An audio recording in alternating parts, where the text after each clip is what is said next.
Flashback. The year is 2019. The tournament is Smash and Splash 5. It's round 1 of Top 64. This is Wizzrobe. Let me stress, he is not supposed to be here. He is the 97th seed. He should have already been eliminated from the event. Sitting here is Tweak. He's the favorite to win the tournament. And in June of 2019, he is in a race for number 1 in the world with MKLeo. And with his recent results, many believe he is currently the best Ultimate player in the world. Also, brief side note, I love Wizzrobe. Why is that?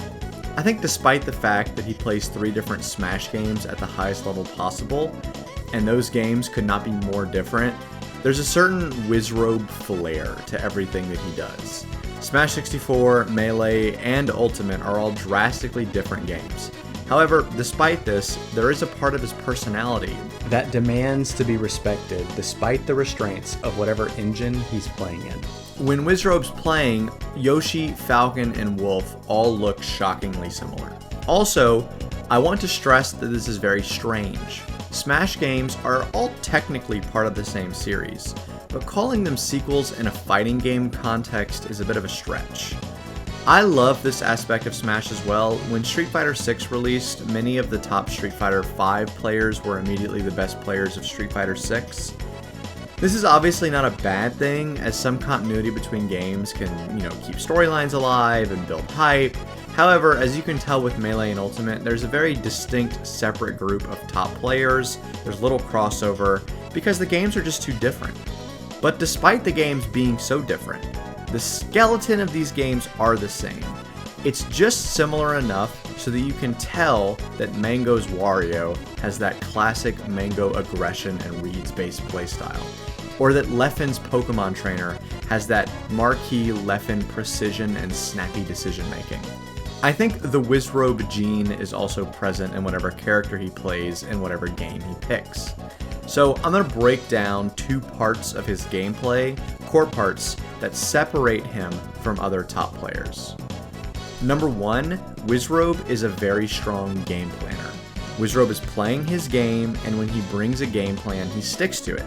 He is not playing to his opponent like, say, Mango is. He is making his opponent play to him. Secondly, Wizzrobe reacts. Pretty much in every possible spot where a read or reaction is available, and I don't just mean punish game. Don't worry if you're not totally tracking on this, we're going to dive deeper into this point later. Tomorrow, after this set is played, Wizzy is going to implement these same strategies I'm about to go over to beat the best player in the world twice and win the Melee tournament as the 5th seed. He's also going to give us one of the greatest pop-offs of all time. But given their very close lifetime set count of 16 to 14, and Wizzrobe's status as a perennial top 10 Melee player, his upset over Hungrybox to win this event was not totally out of the question. But someone who was not even seeded to get top 64, surely he is about to get washed by the favorite to win the event. Firstly, Wizzy's game plan is simple.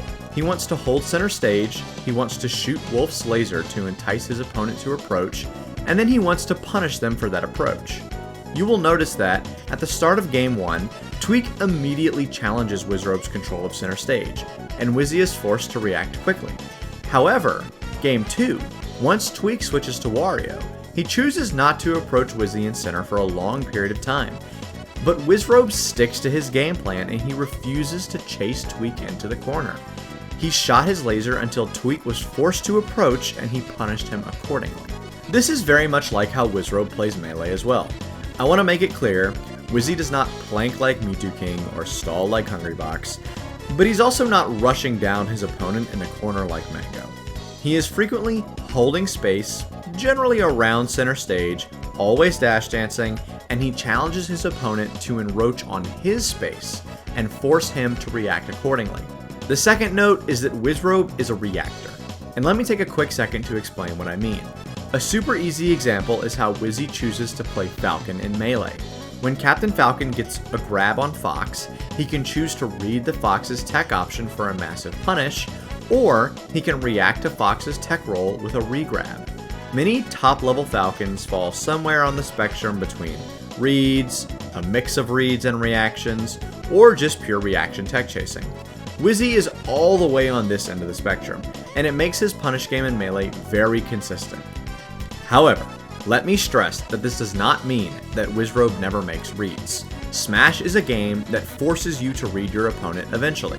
While it may be true that off of a grab, Wizzrobe is reacting way more than any of his other Falcon brothers, Wizzy is still willing and able to make insane reads on edge guards, a situation where you cannot simply react to all the options that Fox has.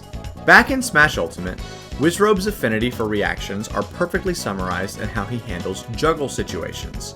Many top-level Smash Ultimate players, including other top-level Wolf players, will juggle their opponent with a mixture of reads and reactions. In this set, one of the best Wolf players in the world, Jackal, juggles in a very similar way to other Smash Ultimate players.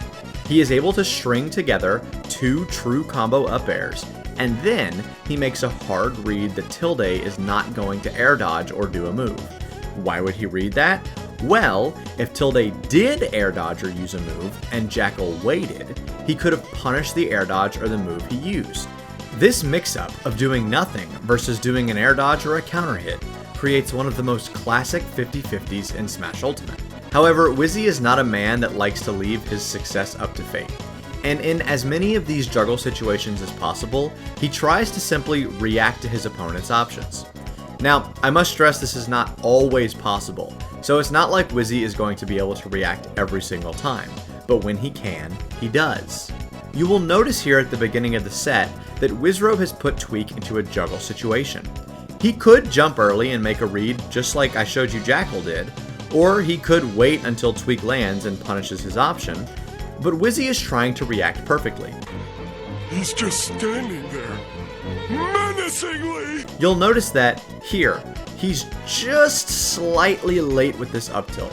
You can see it starting up, but it's not active yet, and Tweak ends up hitting him instead. Remember what I said earlier though. Wizzy is a game planner, and just because his plan didn't work out perfectly on the first go, does not mean that he's going to abandon it because it does not work during the first minute of the set. Now, let's fast forward. It's game 4, and Wizzy is very close to closing out the biggest upset in the game's history. If he can go up 3 stocks to 1, it will be easy for him to just tap it in. Wizzrobe gets the pop-up that he wants. He fakes like he's gonna make a read, and then he reacts perfectly to Tweak's air dodge and kills him with an F smash. It's important to note here, a neutral air dodge only has 10 frames of landing lag, so Wizzrobe had to react and time this F smash incredibly well, and it essentially won him the entire set. Winning Melee as the 5th seed and upsetting the #1 ranked player in the world twice, as well as beating Amsa and Leffen, would of course be a great event for anyone. But at the same event, and I cannot stress this enough, when he was seated outside of top 64, he upset the #1 seeded player and made top 8. In case that went over anyone's head, I'll spell it out. By defeating Tweak and Hungrybox at the same event, Wizzrobe beat the #1 seeded players in both Melee and Ultimate at the same event. That is, to put it lightly, unheard of. In 2023, people freak out on Twitter when Hungrybox makes it out of pools in Ultimate. Oh my god! Oh my fuck! And gets top 8 in Melee.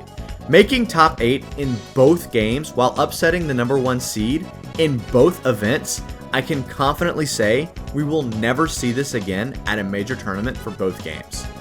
That's why, despite the fact that I'm a big Melee fan and a Melee player, I still think this is one of my favorite Smash moments of all time. But yeah, I hope you liked this breakdown.